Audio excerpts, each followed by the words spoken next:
God. What's going on? What just happened? What's going on? Oh my God! Well, you can literally hear and feel the terror. Breaking news from overnight. United Kingdom police have now arrested a 23-year-old man in Manchester. They say it is in relation to the concert attack that left 22 people dead, 59 injured. We also have some brand new video from inside the venue.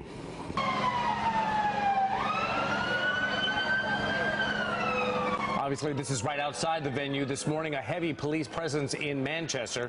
British Prime Minister Theresa May just spoke out about the attack. We struggle to comprehend the warped and twisted mind that sees a room packed with young children not as a scene to cherish, but as an opportunity for carnage.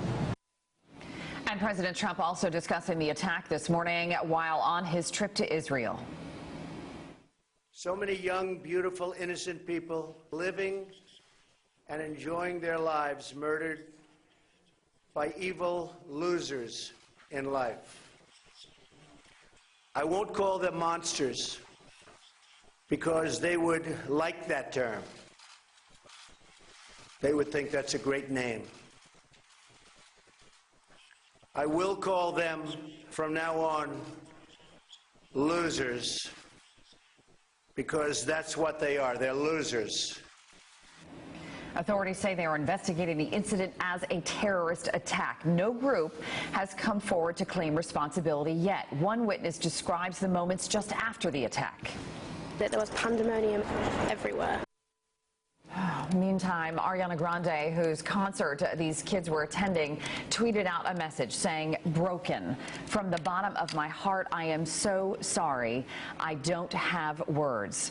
Grande has now suspended her world tour. Of course, the Manchester attack also having a huge impact on us here in the U.S. this morning. That includes in Central Florida, of course, where local law enforcement is sharing their reaction. Let's check in with Fox 35's Jackie Orozco, live at the Orange County Sheriff's Office with more. Jackie.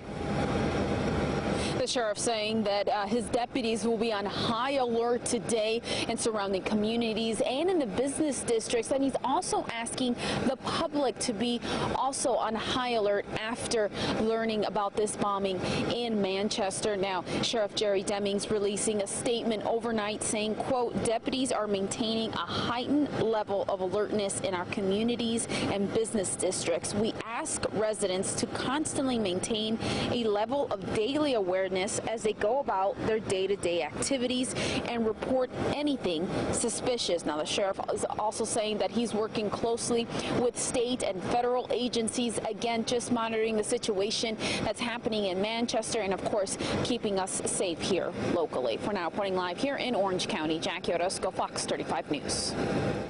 Jackie, thank you. Our military and security analyst, Jay Voorhees, talking with us more about this. And, you know, Colonel, I spoke with you just moments ago as I was coming onto the set, and things have changed even in that short amount of time. While the threat level in Britain and the UK remains extremely high, a lot more, we're going to know more about what we're dealing with once we know who it is that we're dealing with. However, they have just made an arrest, so you might think that perhaps they found out who this guy is and have been able to make some investigations into that. Yeah, good morning, Bob, and obviously our thoughts and prayers go out to all the families involved as well as our British ally. Yeah, this is tragic, but you're right, things are going to start happening fast. They obviously, from what I understand, know the identity of the individual who actually did this event, and now they've connected it to a potential relative. And what you're going to see is a continuing kind of pulling of the strings. Where did he hang out?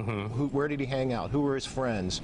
Who were his acquaintances? And you're going to see this rapidly take shape as we continue to move through the morning and the day. Now, nobody has claimed responsibility for this. No one is saying, you know, ISIS related. But this is, I mean, it's textbook, isn't it? Yeah. Soft target, outside the perimeter, a homemade explosive. Correct? Yeah, it's the sickening ideology and tactics of what we've seen before, and you and I have talked about even with the incident here in Orlando. Soft target, young kids, very easily terrorizing a whole community, and it also shows that extremism and ISIS or Al-Qaeda, whoever this potential person's involved with, they have a reach, and they're still able to influence across borders into different countries. And the threat is there, and we need to continue to be vigilant. And we ask the question all the time, and you know what I'm sick of asking it. Why these are children? Why are they targeting children? They're monsters, and I can't understand the reasons why. But help me to understand what the end game is for a terrorist attack. What is the ideology? What do they get out of this in the end? Yeah, I think the key word is they want to terrorize people, and within that they want to have them bow down and not want to conflict their ideology, because if they do, the message that they want to send is we're going to continue to kill regardless. So, you know, you have two options. Either you back down and cower to these events, or we stand up united and say we're not going to stand for them. You're not going to intimidate us. We are the bigger, you know, people, and we're going to continue to fight this, even though you continue these horrific tactics. But they want us to be intimidated. They want us to cow down so they can continue to show the influence that they're the powerful ones, and they're not. Well, Colonel, before I let you go, talk to me about closer to home. Do you expect any kind of a change at any of our theme parks? Because it's difficult to get into one of our main theme parks, but there are outside areas, as we say, the perimeter of their security fences. I think what we have to continue to do, and again, you and I have talked about it, is continue to look at our soft targets, and we have so many here. And I think what you'll see is law enforcement, along with other community leaders, continue to step back again and say, okay, let's reevaluate what we've determined as soft targets. Let's look at what we're doing to protect them, and let's make sure we're putting measures in without overreacting and having them change our way of life. But I think you'll continue to see a ramp up of vigilance within even our local community. All right. Colonel Voorhees, always good to talk to you. Thank you, sir. Yeah, good to see you, Bob. All right. Stay tuned. Good Day Orlando. More continuing coverage on this amazing developing story from overseas. You can find the very latest updates on our Twitter page, our Facebook pages as well, and of course on fox35orlando.com.